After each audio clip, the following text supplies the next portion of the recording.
Well, I was born into a family with four children, and my father's last name is Koppel, and his first name is Ted.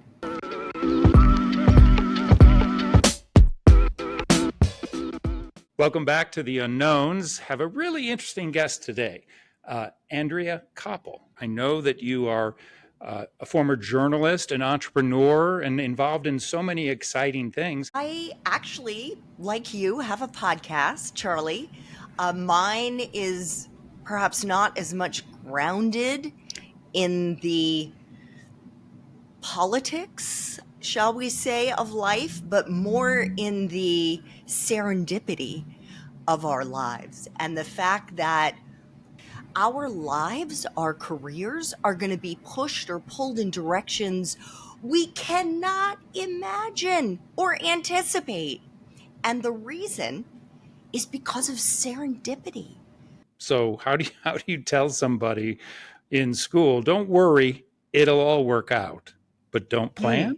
Don't plan. What I tell the students that I coach, and I'm also an adjunct at the University of Maryland, is that rather than stressing about where they're going to be 5 or 10 or however many years beyond that down the road, to just think about where they'd like to take that first step, just one step.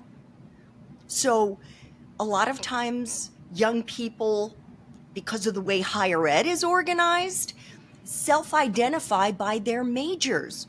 Well, hey, I was a poli-sci major who also studied Asian studies and Chinese. I became a journalist, never studied that. I went into public relations, never studied that. I became a policy and advocacy wonk at a global nonprofit, didn't study that. And then I went into podcasting, which didn't even exist when I was back in school because neither did Wi-Fi or cell phones. So all of that is an example of why you shouldn't stress about what you're going to be doing way down the road. Just take a first step. Obviously, your last name is familiar to many people. Do you want to tell why that is? Where did you get the name Koppel? Well, I was born into a family with four children, and my father's last name is Koppel, and his first name is Ted.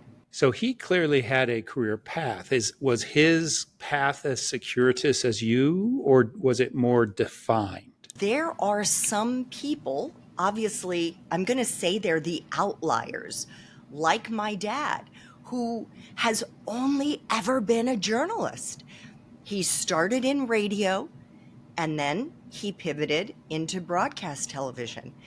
But even my dad experienced serendipity, and I can give one example.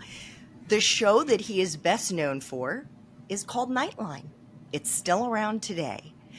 But when the execs at ABC News were trying to figure out what to do around the American hostage crisis in Iran, they came up, Rune Arledge is the name of the executive, with an idea for a late night news show that would broadcast at 11:30 p.m. called America Held Hostage. And there were about 5 other leading contenders for that job. And my dad wasn't on the list. All of the others turned it down for one reason or another. And this guy who covered the State Department, named Ted Koppel, was given a shot. It made his career. You spoke of your father's long shadow. You're not alone in that, right? Being a child of someone who's attained such stature in a career. How does one deal with that? What advice would you give to someone who's 16, 17, 18 with a famous father or mother? Because I assume it's a blessing and possibly a curse in some ways, no? I will say there was a lot of ignorance and perhaps hubris in my case, in going into the exact same industry as a parent who was already in superstar status.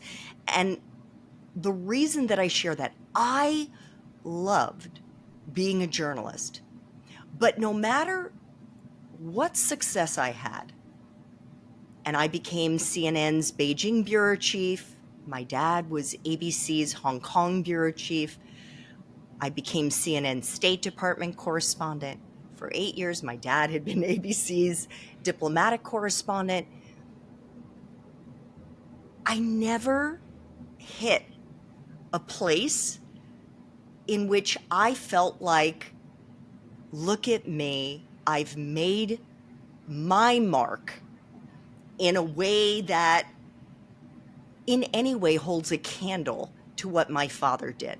So my advice is, you can't change who your parents are. You can't change how famous they are.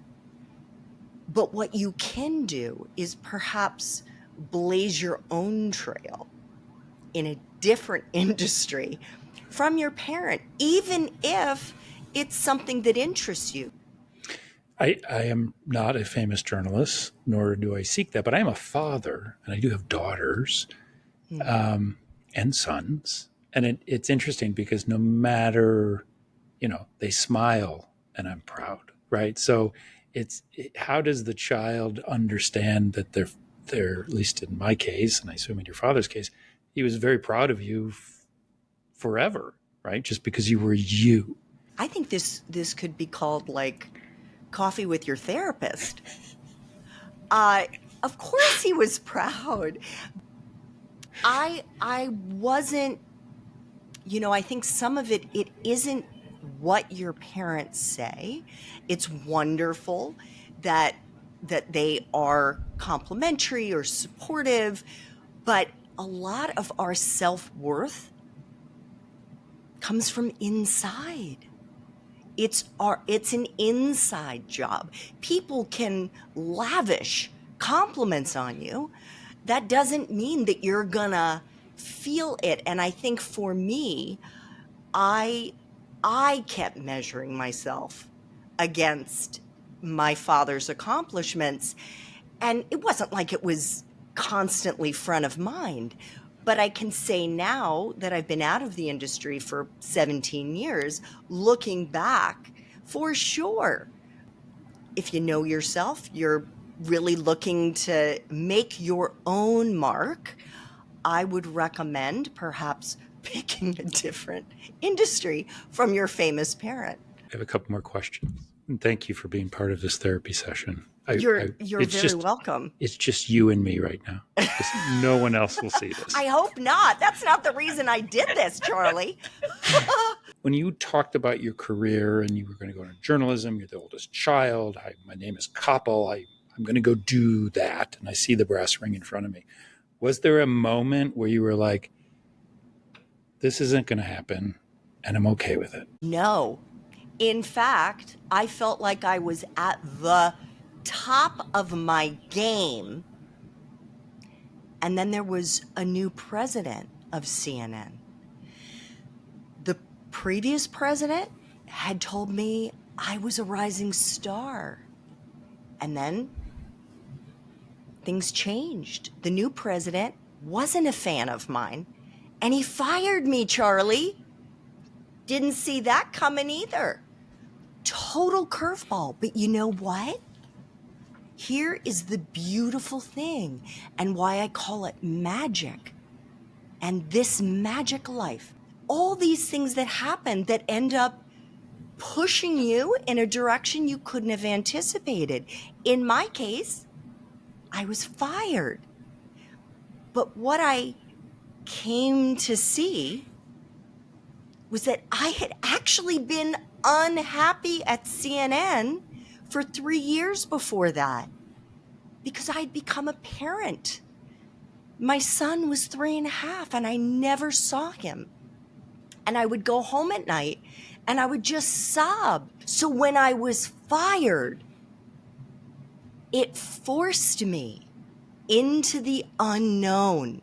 And so many of us, whether we're 43, like the way that I was when I was fired, or whether we're 23, we fear the unknown.